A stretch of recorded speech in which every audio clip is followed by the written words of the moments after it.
Hello students, today we will discuss on topic classification of angiosperm. Then सबसे पहला point आता है कि which plants are called angiosperm. किन प्लांट्स को हम एंजियोस्पर्म्स कहते हैं. तो जो सीड्स प्लांट्स कवर्ड होते हैं मीन्स जिनके सीड्स कवर्ड होते हैं ऐसे प्लांट्स एंजियोस्पर्म्स कहलाते हैं, यानी आवृतबीजी पौधे. Clear students?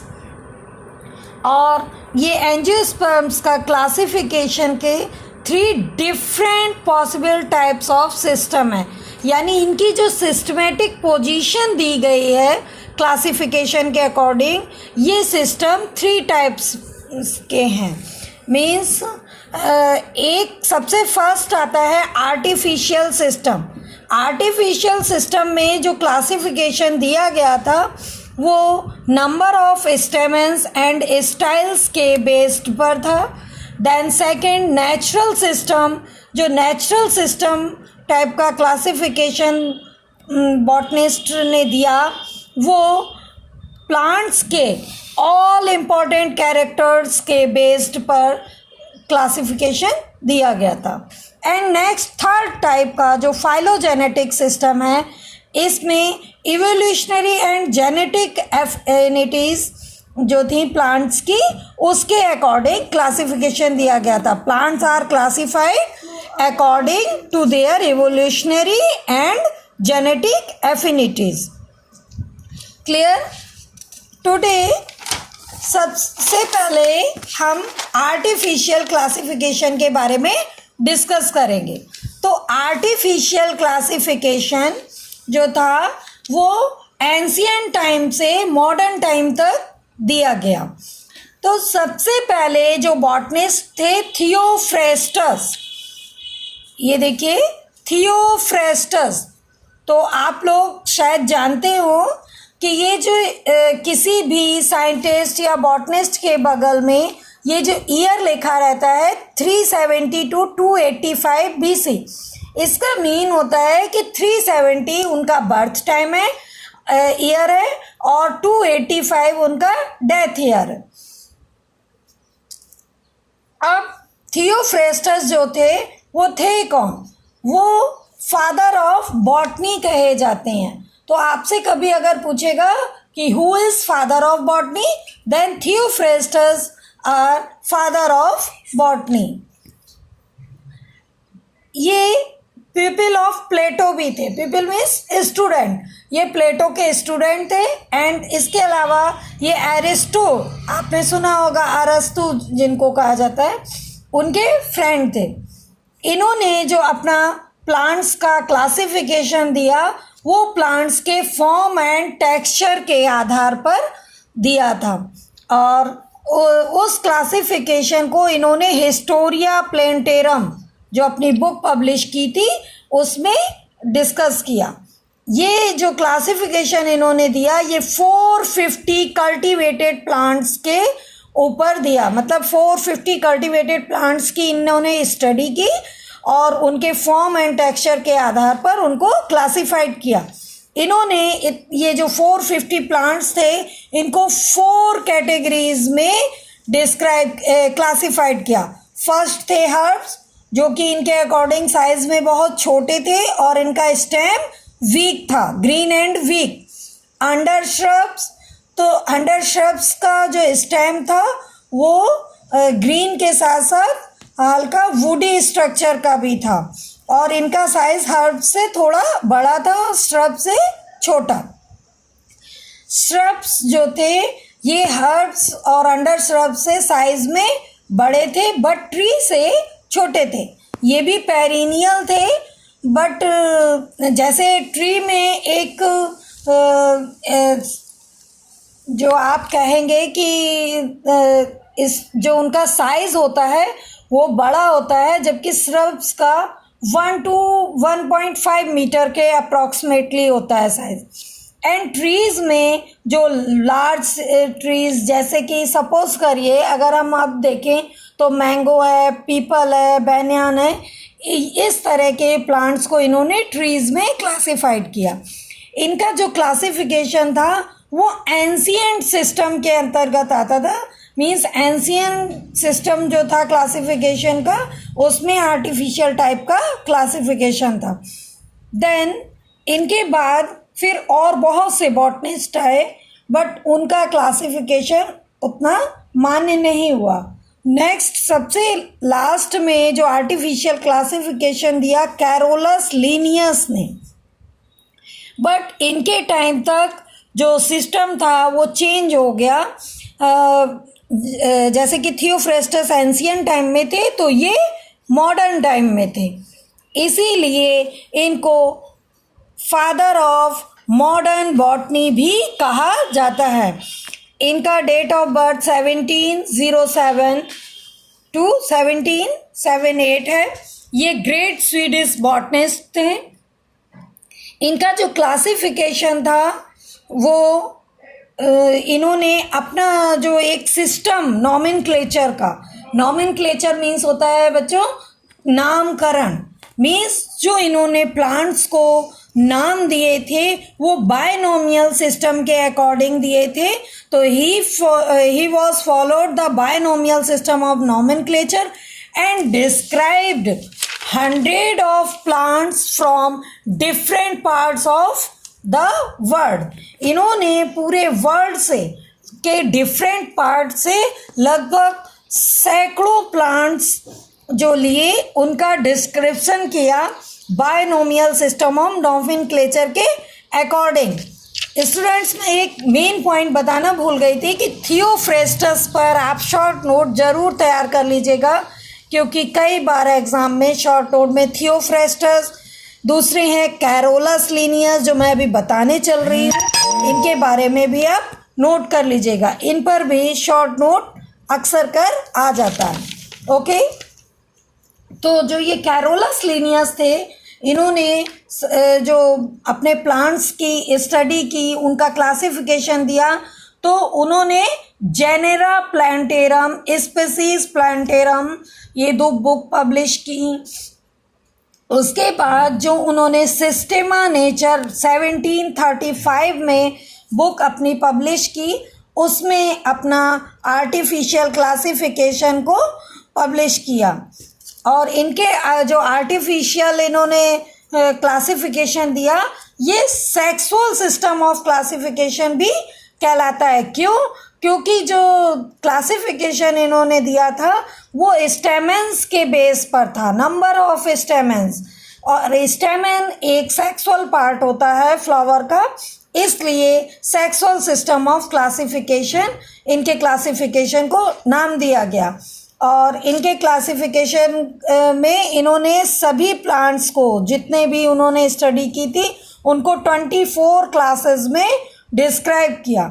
कैरोलस लिनियस को modern father of modern botany के साथ साथ फादर ऑफ टैक्सोनॉमी भी कहा जाता है, क्योंकि इन्होंने ही साइंटिफिक नेम दिए थे प्लांट्स को, इसलिए इनको फादर ऑफ टैक्सोनॉमी भी कहा जाता है। इसके अलावा जो एच सांतापाउ हैं, इनको फादर ऑफ इंडियन टैक्सोनॉमी कहा गया है, यानी H Santapau father of Indian taxonomy है।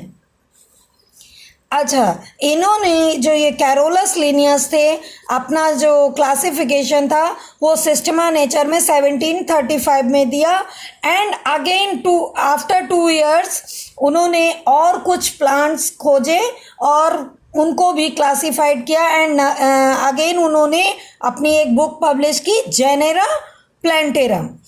अब बच्चों, एक पॉइंट जो मैंने अभी थोड़ी देर पहले बोला था कि इनका जो क्लासिफिकेशन था ये बायनोमियल सिस्टम ऑफ नॉमेनक्लेचर पर डिपेंड था। तो ये बायनोमियल सिस्टम ऑफ नॉमेनक्लेचर है क्या, इस पर भी शॉर्ट नोट अक्सर कर आ जाता है।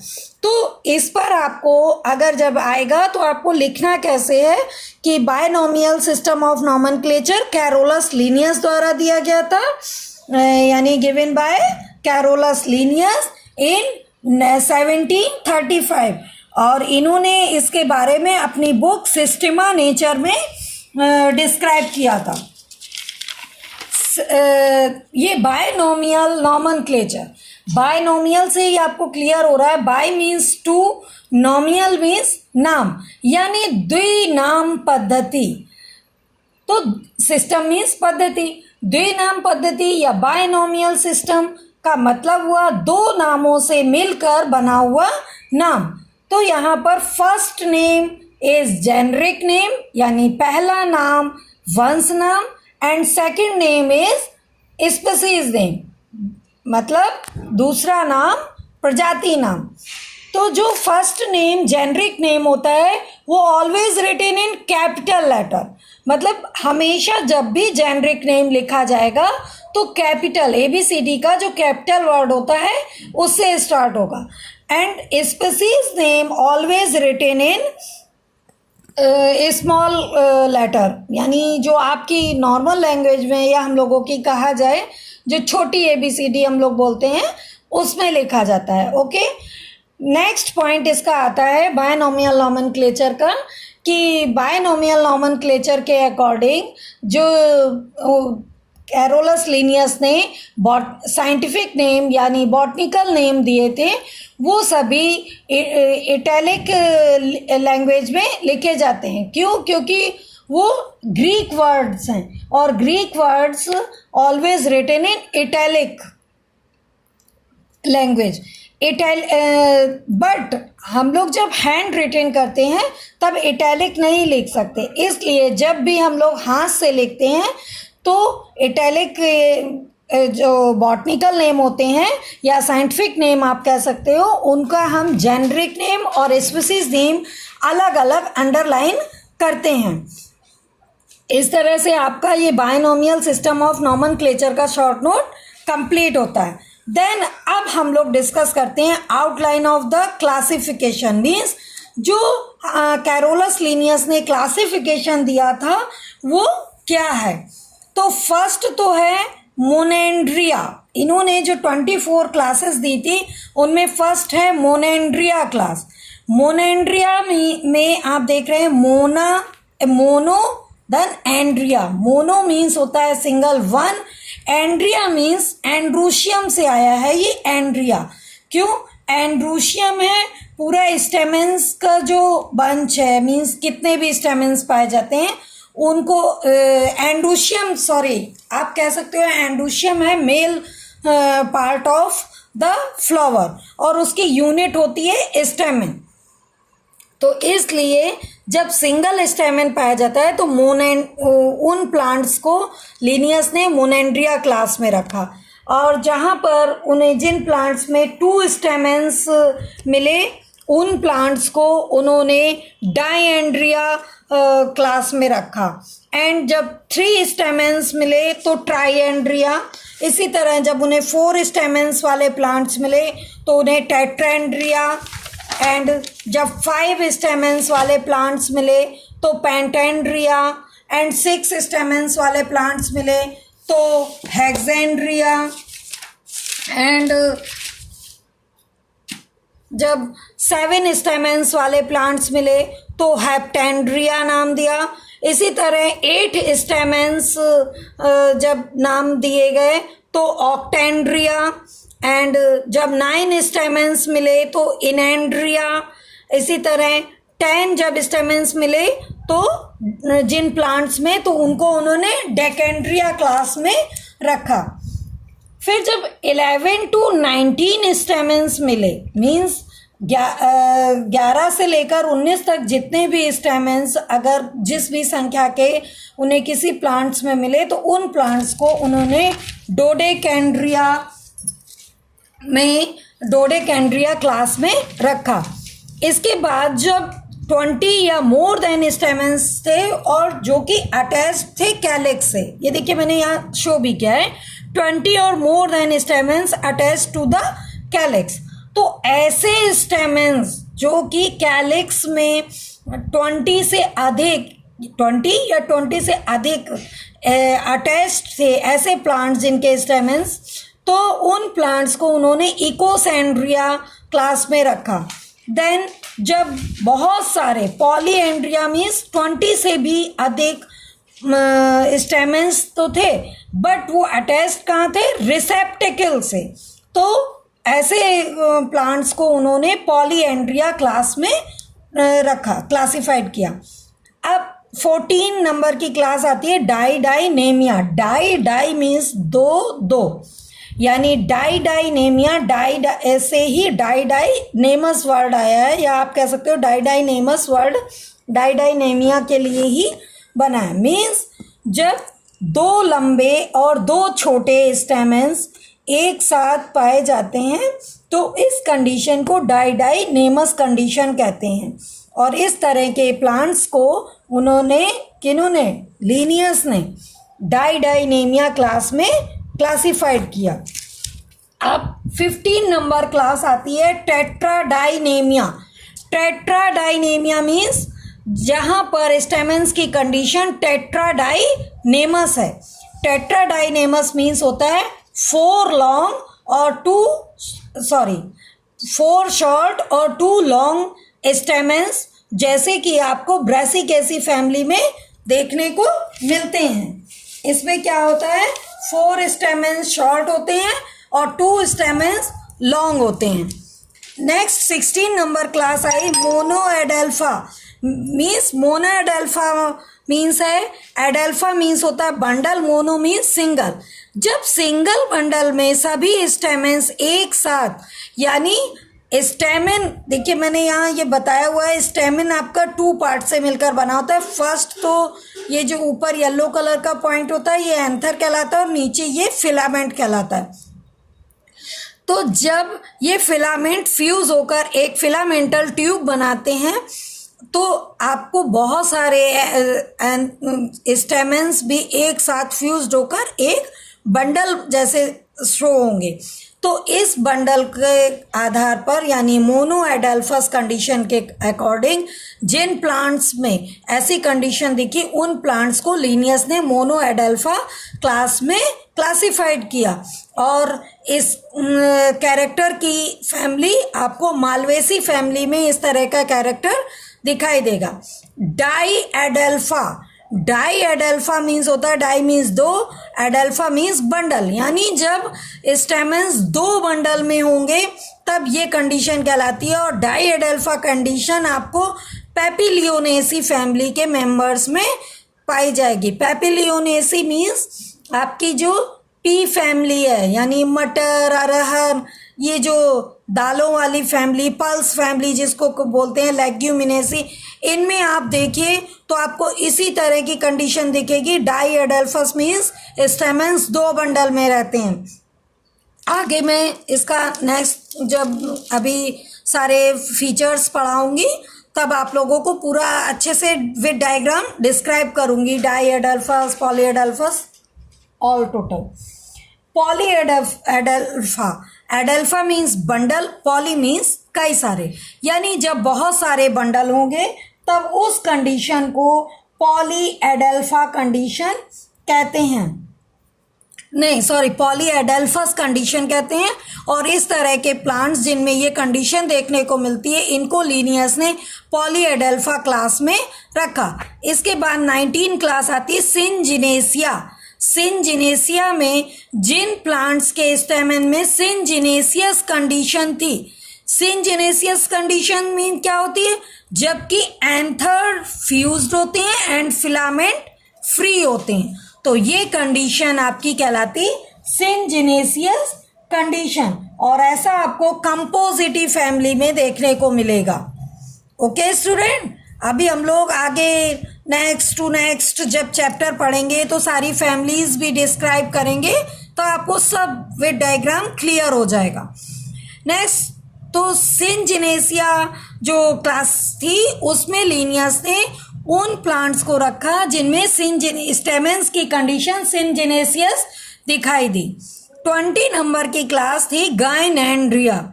गाइन मीन्स आपको मैं बता देती हूँ कि जो फ्लावर होता है उसके 4 रोल होते हैं, यानी 4 चक्र होते हैं। First calyx, second Corolla, third androecium and fourth gynoecium. तो जो कैलिक्स होता है, कैलिक्स इसका फर्स्ट रोल होता है, यानी बाह्य दलपुंज, और इसकी यूनिट होती है सेपल। और कोरोला सेकंड रोल होता है यानी दल पुंज, जिसकी यूनिट होती है पेटल। एंड्रोशियम थर्ड रोल होता है, जिसको हम मेल सेक्स ऑर्गन कहते हैं या मेल पार्ट कह सकते हैं फ्लावर का, और इसको हिंदी में हम लोग पुमंग बोलते हैं। इसकी यूनिट होती है स्टेमन। एंड देन गाइनोशियम जो कि फोर्थ रोल्ड है, और इसको फीमेल सेक्स ऑर्गन भी कहते हैं फ्लावर का। और इस फोर्थ पार्ट में जो इसकी यूनिट होती है वो होती है कार्पेल। देन 21 आती है मोनोसिया, हाँ सॉरी, तो मैं यहाँ थी 20 पर गाइनेंड्रिया। तो गाइनेंड्रिया में ये जो गाइन वर्ड आया है ये गाइनोशियम से आया है, और एंड्रिया मीन्स एंड्रोशियम, यानी जब एंड्रोशियम यानी स्टेमेंस, गाइनोशियम मीन्स पिस्टिल, जब स्टेमेंस पिस्टिल से ग्रो करेगा देन उस तरह की कंडीशन वाले प्लांट्स को गाइनेंड्रिया क्लास में लिनियस ने क्लासिफाइड किया। देन 21 क्लास आती है मोनोसिया। मोनोसिया मीन्स ये जो मोनोसिया है ये हमारा मोनोसियस वर्ड से आया है। मोनोसियस मीन्स होता है जबकि फीमेल और मेल दोनों ही सेक्स ऑर्गन एक ही फ्लावर या एक ही प्लांट पर पाए जाएंगे। ओके, तो इसी वर्ड से उन्होंने मोनोसिया लिया। तो जितने भी इस तरह के प्लांट्स थे जिनमें दोनों सेक्स ऑर्गन एक ही फ्लावर पर या एक ही प्लांट पर था, उनको उन्होंने मोनोसिया क्लास में रखा। नेक्स्ट 22 आई डायोसिया। डायोसिया मीन्स होता है, ये आया है वर्ड आपका डायोसियस से। डायोसियस मीन्स होता है जबकि प्लांट का मेल सेक्स ऑर्गन और फीमेल सेक्स ऑर्गन अलग अलग फ्लावर पर हो या अलग अलग प्लांट पर ही वो सेक्स ऑर्गन डेवलप हो। तो इस तरह की कंडीशन जिन भी प्लांट्स में पाई गई उनको लिनियस ने डायोसिया क्लास में डिस्क्राइब किया, सॉरी क्लासिफाइड किया। 23rd आता है पॉलीगैमिया। पॉलीगैमिया मीन्स होता है प्लांट्स पॉलीगैमस टाइप का होगा। ओके, नेक्स्ट 24 आता है क्रिप्टोगेमिया। क्रिप्टोगेमिया मीन्स वो प्लांट्स जिनमें क्रिप्टोगेमिया मीन्स आप एक सिंपल अगर इसका मीनिंग देखें तो इसको कहते हैं हिडन फ्लावर्स, मीन्स जिनके फ्लावर्स ही आपको दिखाई नहीं दे रहे। हिडन मीन्स छिपे हुए। तो जो लिनियस थे उनको जैसे एल्गी है, फंजाई है, मॉस है, फर्न है, मीन्स टेरिडोफाइट है। टेरिडोफाइट में मॉस और फर्न आ जाते हैं ना बेटा, और ये एल्गी, फंजाई, तो इन सब को इन्होंने उस समय ये नहीं जान पाए थे कि ये एल्गी है या ये फंजाई है क्या है। उन्होंने इन सभी को क्रिप्टोगेमिया क्लास में क्लासिफाइड कर दिया। इस तरह से जो लिनियस का क्लासिफिकेशन था वो 24 क्लासेस में यहाँ कंप्लीट होता है। और एक मैं बात पॉइंट आपको बता देती हूँ कि जो थियोफ्रेस्टस थे इन्होंने भी आर्टिफिशियल दिया था, बट इनका था एंशिएंट टाइप सिस्टम का, और जो कैरोलस लिनियस थे इनका था मॉडर्न सिस्टम, मतलब मॉडर्न सिस्टम टाइप का क्लासिफिकेशन था। और लेकिन था इनका भी आर्टिफिशियल, क्यों? क्योंकि नंबर ऑफ स्टेमेंस पर डिपेंड था, जो कि artificial classification number of stamens या स्टाइल्स पर ही बेस्ड था। ओके स्टूडेंट्स, तो यहाँ पर हमारा पार्ट फर्स्ट जो कि क्लासिफिकेशन ऑफ एंजियोस्पर्म है कंप्लीट होता है। एंड पार्ट सेकंड मैं नेक्स्ट वीडियो में आपके साथ डिस्कस करूँगी। ओके।